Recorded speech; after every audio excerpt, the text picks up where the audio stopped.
reaches deep inside my book. Words can't describe November nights with Caroline. So, welcome to another Buzz Slayers interview, everyone. We are here with Kevin Adkins of Franklin Gotham, and you guys, Jared and Christopher, the other two, they couldn't make it right now, but I'm glad I got you here because I got a bunch of questions. You guys did just release a new EP. It's a really good EP, and you know what? I'm familiar with some of your stuff from 2022. You guys released, and I think I remember being quite blown away at. You did like a Lucky Star cover from Madonna, and I was like, whoa! It was like blown away at that because it was just a crazy, I like outside the box ideas when it comes to like, doing like a cover song like that. You wouldn't, I like the way that you guys did it and stuff like that, and I like the idea of being like, okay, cool, let's do this, because I'm a big, I'm an older dude, I'm like 45. I grew up in the 80s as a kid with like Madonna tunes and stuff always on the radio. Lucky Star was a classic tune. And I've heard maybe like a cover of it here and there, like spread throughout like 25 years of existence or something. But this was a really cool cover. So I remember that. And then since we got in touch more recently, I went back through some of the back catalog stuff that I've missed in the past like year or two. But this new EP is like really, really fun. And I find it, you guys, you tend to not dub yourselves, but I mean, you're kind of like a mix of, to me, you know what I mean? With this EP in particular, I mean, if you go back and listen to all your stuff, there's definitely staples, that frame of work the band sound, but you guys definitely have a little bit of like that Americana undertone, which is, kind of like the influence. Not all the songs have that though. Some songs are just like straight psychedelic pop rock, type of stuff. You do write a lot of pop rock stuff. It's indie pop rock, experimental, especially guitar wise and stuff like that. A lot of time, a little bit outside the box. And I think that, and it's colorful and danceable, a lot of the time. And I think that like the fun part about this EP is that it encompasses like all of that stuff, like there's a little bit of Americana, there's a lot of pop rock, fun guitar, lots of fun guitar work. It's a very colorful, full record. And, it's just like, after like listening to it a few times, I was kind of like, and then I went back through past Lucky Star, till before that. And I was like, listening to the evolution of the band's sound was fun too, because I like doing that when you find someone cool that you like. It's like they have a good amount of releases. You can go back and and listen. Totally. But so how did this start for you guys? How did you guys meet? Were you guys like old friends, or how did it all begin for the band? It's a pretty cool story. I was in a band in high school. This is, years ago. I'm a similar age to you, and my first band in high school was called Small Fry, and I met up with one of my buddy's friends. He was dating, or his sister was dating this guy that was big into music, and he mentioned that he recorded out of his parents' basement. And we were 16, 17 at the time. He was a year or two older than us. And we went to the private school. He went to the public school, and just seemed like a really cool guy. And he ended up recording my first recording experience in his parents' basement. We put out a record, a Small Fry album, and his name was Jarrett Nicolay. And he ended up, out of high school, just going directly into music. And he spent years touring around with the band Virginia Coalition.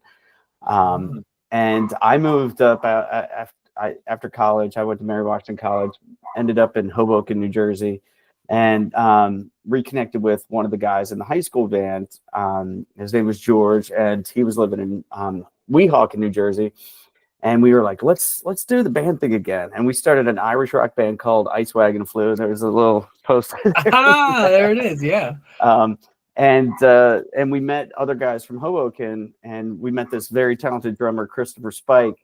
And we played for years. It started out like we were just doing like Pogues covers and traditional Irish tunes and playing bars and stuff. But then we started writing our own music.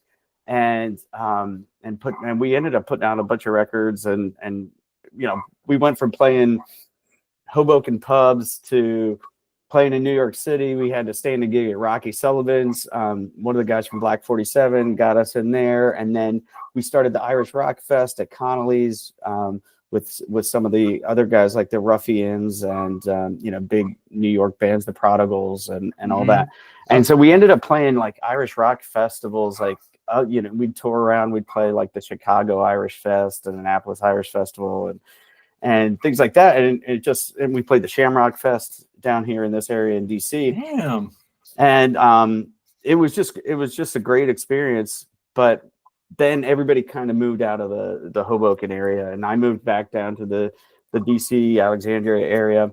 And our drummer Christopher Spike, he moved to Nashville and started his own like drum recording studio called Drum Addict. And that's a good name. Yeah, now he plays in bands in Nashville and writes and records his own stuff and does a lot of like drum recording. But that relationship stuck. Like me and Chris were together with Ice Wagon Flu, and when I ended up back in this area and Jared stopped being on the road with Virginia Coalition and was focusing on recording, I was like, Jared, I know we've always wanted to do something together and collaborate. Why don't we start writing songs together? And I had this whole backlog of songs that I had kind of started to write for Ice Wagon Flu, but they weren't right for the genre. And Jared and I have a lot of similar musical influences from the early 90s, like pop rock stuff to, we're old school REM fans. So right. I think a lot of that comes across when Jared and I get together to write songs. Generally, I'll come in with an idea with a melody for a verse and chorus, and then he and I kind of sit together to build the skeleton. What's that skeleton going to be like? And then we usually come together on a that middle eight part, that bridge that kind of binds it all together. And it's great. Well, we write and record together at his home studio, and then Chris, he'll send us drum tracks remotely that he's recorded in Nashville. Yeah. This gives me a lot more insight because I had no idea. I was curious. I was actually gonna ask, how you went from the traditional Irish stuff to moving into what you guys do now, and how that transitioned. But now I kind of get it because you two would sit there and write stuff together. I feel like you kind of have a lot of the ideas for some of the songwriting. And then you bring it to Jared, and then Chris is sending stuff from Nashville, sending drum tracks. See that right there? See, that shows me that you guys are really, really close, obviously friends too. And I know how it is. You get older, your friends move here, over there, and it gets tough. But you guys still put the time and the effort into the music, and I'm finding more and more of that these days, where people are in kind of semi-similar situations where they're in bands and they're friends and they've been friends for a long time, and they want to keep recording, and so they end up sending tracks from across the country or from the next state over or whatever it is, and then they work on them together, and then there's a final product. I love this process just because it presents this kind of like think about how difficult this would have been 30 years ago for a band to be able to do that. Now Chris can send you drum tracks, right now. We can be talking right now. I can send you a drum. Hey, check this drum track out right now, real time. There it is. Yeah. I just got it. So I mean, I feel like those aspects of living in the kind of day and age that we do, being able to keep pushing the music forward, and that's a cool thing because it's like it keeps you guys still connected, in a certain way.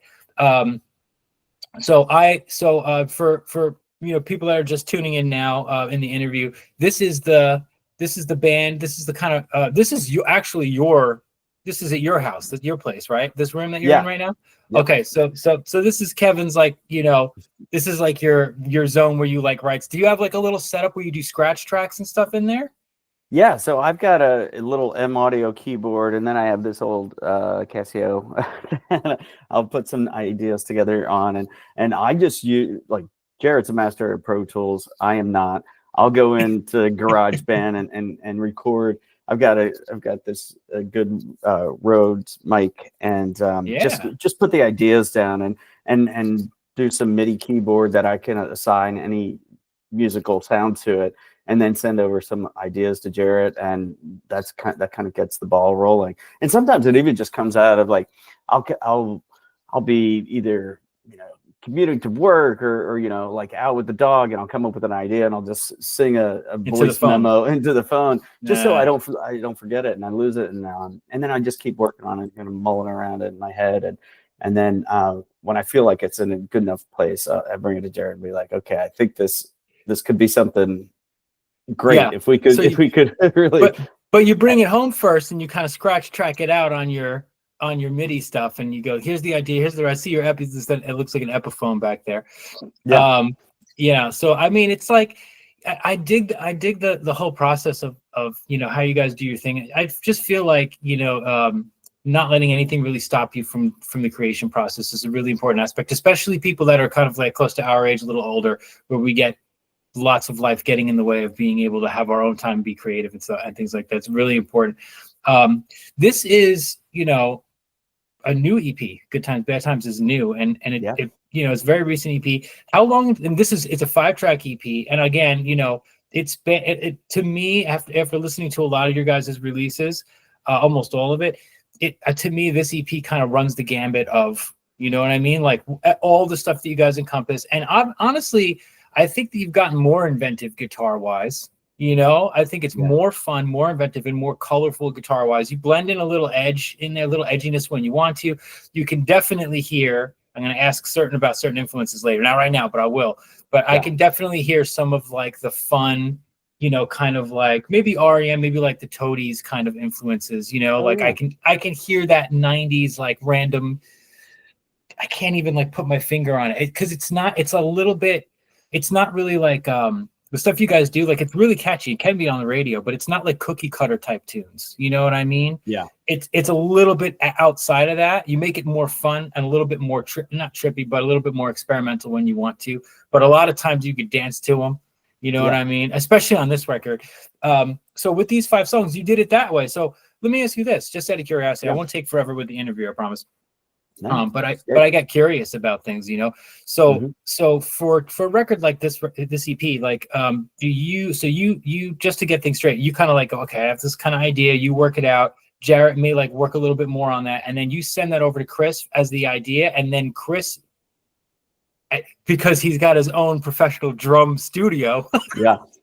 How convenient for you. He sends back like a pristine sounding drum track. And then you just kind of go lay the stuff down. How do you work out the changes with him and stuff like that? So he can lay the drum track. Yeah, that's a great question. It took some experimentation, obviously, to what worked best, and we've gotten better over the years. I think we started working this way maybe in 2015. I think we started writing together in 2013, and but this was back when Jarrett was working at a studio in Kensington, Maryland called Pickup Productions. And we actually Chris Spike came up. We just call him Spike. So if you hear me say Spike. If you say Spike, I know who it is. Yeah. Yeah. So he would actually come up and we would record live drums in the studio all together so that we could be there in the room. But once we got to the place of being comfortable, like you said, because we're such good friends, we know each other, we speak the same vernacular in terms of, I want this to sound like early Death Cab, or something like that. Totally, everyone's like, got it. I know exactly what you're after. Or like, I'm going for old school Lemonheads, got it. Yes, totally get the vibe. But back to your question about like the structure. So Jarrett and I will have like the structure all set before we send it to Spike. And at least the changes, how many choruses, how many verses, when the bridge comes in, when we want it to drop out, and kind of do a breakdown. But is that written, like recorded, or do you like tell him like this is how it's broken down, like with words? So usually we just record. So we'll record a ghost vocal, like just a tracking vocal, just for placement, and we'll send him guitar, bass with a beat that we just put in. Like Jared will just come up with a beat, and we'll send him. We're like, oh, this is at 142 beats per minute, and then we'll send it to him both with and without the beat, and then it a lot of times, I mean, just because he knows us so well and knows what we're looking for, and he's part of the writing too, because he's writing all the percussion parts and drum parts. He usually knows exactly what we're after, and sometimes we'll have some discussion too. Like if we're like, okay, that sounds great, he'll send us something back to listen to, and we're like, that's awesome. Let's really drive home the chorus here, or can we make this bigger here with like more floor toms in the in the chorus? And he's cool with it. He's like, sure. Oh yeah. And we work really well together. But you're right. Like so much of that stuff doesn't always. It's not like a first take thing. And when Spike will send us all the tracks, he'll send them all individual like drum tracks. So Jarrett, in his masterful production abilities, can like he'd be like, all right, let's drop the hi-hat out here. Get it now. Get it now. Lift this up, and so it's not all like blended and mixed. I think that's a really cool, a very interesting way that you guys. So how long did it take to do these five songs all in all? Like a year or something? Yeah, it's funny because we like Jared and Spike, they have all this other stuff going on. I've got a full-time day job and kids, and we all have other commitments. So we can only give as much time as we have to the project. And yes, that's normally what happens. Is we've been releasing an EP a year, since we started. So it usually takes us about a year, and it's like getting together a few hours, every week, or making it happen. Yeah. I mean, at least you have Jared around, to still get together with. That's hugely important. Obviously, you guys, I was going to ask about live shows, but obviously right now you're not doing live shows because Chris is elsewhere. Have you thought about doing anything like that? Like, in this stage, like maybe finding another drummer that can do live performances, or going over where Chris is to Austin and doing some shows? Yeah, no, we definitely have. And that's one of the things, like Jared and I have got together, and we've been in this area and have the luxury of knowing so many people in the Northern Virginia, Alexandria area, of like a whole pool of musicians. So like on this record, we had a woman, her name is Summer Drake. She's in a band called Summer and Eric. She came and sang some backing vocals on the stuff. This woman, Kate Rears, she plays cello, and she put some cello on Northern Town, and she's a fantastic bass player and plays in other bands. And so we have this unique opportunity to bring in other people as needed. But in terms of live shows, like Jared and I have played a couple like bars and coffee shop type of things, just small little like acoustic stuff. Right. But I've been talking lately with some friends of the band about like putting together a full set that we could do as a full band. I think that's definitely a goal for 2025. Yeah. And is that something that Spike will be cool with, or? I mean, ideally he'd love to be here. He'd probably like to be included. I like Ice Wagon Flu is defunct, but we still get asked to play every St. Patty's Day at some like. Of course, that's awesome. And a lot of times, if the money's there, he'll come up and do the shows with us. So see, that's cool too. For you in particular, can you give me maybe your top 4 or 5 musical influences of all time? And it doesn't have to be anything. I know. It's not easy to do. And I know it spans to the hundreds, dude. Like, I get that, Sure. But there have to be some things that changed you a little bit. Like maybe your mom or dad listened to a record when you were like a little kid and it sparked something, or you heard one song, what do you feel like could be within the top range of the top 5 musical influences that really made you pick up a guitar, really made you get into the game? Yeah, no, that's really interesting. And my folks were always into music, but nothing that I would listen to now. But they, my dad had these. They had the turntable and the really nice Pioneer speakers, and they really enjoyed music. But my dad would listen to records of like the Kingston Trio and Ricky Nelson, and Wow. then my mom taught aerobics, and this is in the early 80s, and she would listen to Jim Croce, and then they Oh, wow. like Barry Manilow and Captain and Tennille, all that kind of stuff. Wow. So I remember hearing all of that as a kid, and it definitely piqued my interest into like why they liked music so much, and Mhm. I always you seem to have a knack for remembering jingles and commercials. Like my mom relays this story about when I was little and would just be going through the grocery store with her. I could sing I would just go through the aisles singing the commercial jingles of For the products that you're for the looking at. bags. Yeah. Like you go through and see the Elio's Pizza and you'd sing the Elio's Pizza jingle or something like that. Wow, Exactly. that's crazy. Wow. So I knew there was a connection there, but I think what really sparked my kind of like, I guess, to become a musician or to get involved in it, and really to kind of like say what my like top like influences were of all time were, I think, when in high school, when I met other guys that were into similar music like I was, we were listening to early They Might Be Giants and like the Judy Bats and Buffalo Tom and the Lemonheads, like I mentioned, and things like that. And I was always the first live show that I went to was REM on the Green Tour in '89. So I would definitely say REM kind of, they would be probably, and Michael, I was fascinated with Michael Stipe and his vocal delivery. And that kind of like really, I honed in on it. And I remember that being my first kind of real, like, this was a song or a genre or a band I could really connect and relate to. But then I got into, I forget, I think I was riding to school with someone and they put on the Pogues, Peace and Love, and I heard the song like White City, and then I fell in love with Shane MacGowan's songwriting. So I would definitely put like REM, Shane MacGowan and the Pogues. I mean, just that really kind of like shaped how I approach, the thoughtfulness of the lyrics and the poetry behind, and the simplicity of it too. I really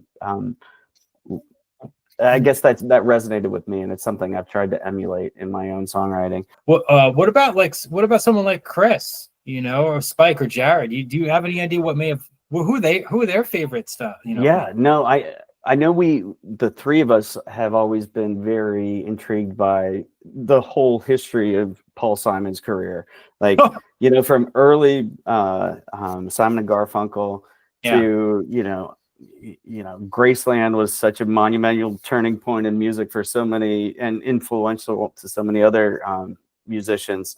That was something too that like we all kind of bonded on, and really still to this day when we're talking about ideas, we'll be like, oh, remember how Paul Simon did this? Because he just seemed to be one of those artists that was never comfortable in staying keep reproducing the same thing. He was always trying to be inventive and pushing the envelope, which and adopting different types of musical styles, but still remaining true to his, the poetic nature of the inspiration of the songs.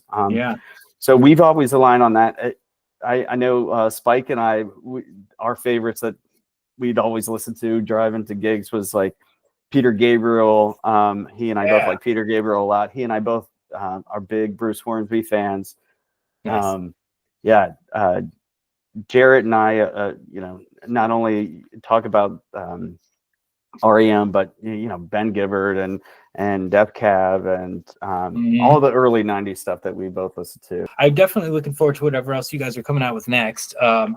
And for anyone that's just tuning in, to this right now, again, this is Kevin Adkins with Franklin Gotham, and the new EP is Good Times, Bad Times is the new one. But there's a whole slew of releases, that you can check out on Spotify and all that stuff. This EP probably has the most music videos of any EP. Who shoots just because I got more into. So it's been a mix. I mean, I do all the editing, the video editing, but it depends. Like for Like a Guitar, it's mostly stock stuff. I've used a lot of like historical footage. The song Caroline. A fan of the band, her name's Gretchen, lives in Hawaii. I put something on our social saying like, hey, do you want to be in our next music video? And my idea was I was just going to get a lot of people to record different things, kind of crowdsource it. Yeah. And she came back to me and she was just like, oh, I'm in Hawaii. I record stuff with my friends all the time. I could send you a ton of footage. And I was just like, really? And she just sent me all this great stuff that I ended up incorporating with a mix of like some stock stuff and some some other stuff. There's a video for Like a Guitar, and there's a video for Caroline. There's a video for almost. Oh, which one is not? The DJ Remedy one is the one with no video, right? No, that's the one with the video. The one that doesn't have a video is Needles Won't Sew. Oh wow, okay, wow, dude, I gotta check out the Caroline because Caroline is, well, Life in Northern Town is my favorite song, I think, but I really like Caroline. I'm really curious to see what the video looks like for that.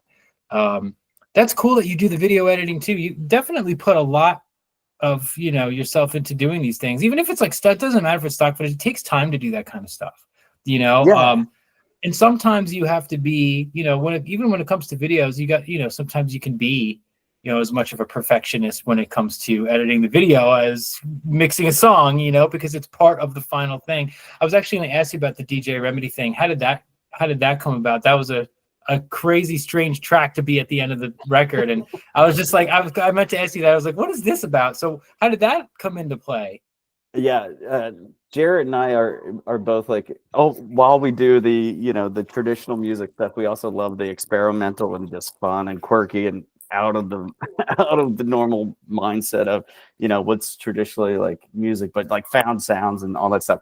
But that's all stemmed from, I got this crazy wrong number voicemail from this guy that thought my phone number, my personal mobile number, was a costume shop or something. But he was talking about how he wanted to do a Padme Amidala from Star Wars costume for his daughter.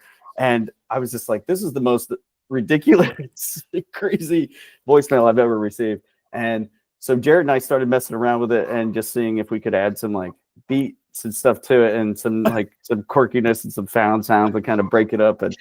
And then I've got a friend that I used to work with. He and I worked at a creative agency together, and he's a DJ. He's pretty well known, like in the Maryland, like Baltimore area. And he was like, dude, we got to collab on something. And I was like, I've got the project. Like this weird ass thing out. We got to collab on something here. Take this. Yeah. And he was like, yeah, dude. Yeah. So he went in and he added like the Darth Vader breathing and all the scratches and like the thumping bass. So again, Franklin Gotham, Good Times, Bad Times is out now. It's a 5-track EP. There's all kinds of cool stuff on it, even stuff that you don't. There's definitely surprises around the corners of the record, to say the least. And it's very, very fun and can also be, again, as I mentioned, very pop rock to me, in my opinion, a little experimental, a little psychedelic, a little pop rock, a little 90s rock, definitely some Americana and some emotionally driven songs as well. So it covers a lot of bases. It's a really good EP. And that's out now, working on some new stuff. Thank you so much for doing this, dude. I really appreciate thanks for having me. I really enjoyed talking about the music with you. He's on another level. The machines that man has made, radio, TV, and our old friend, the telephone. So my breath and left without love. Just down.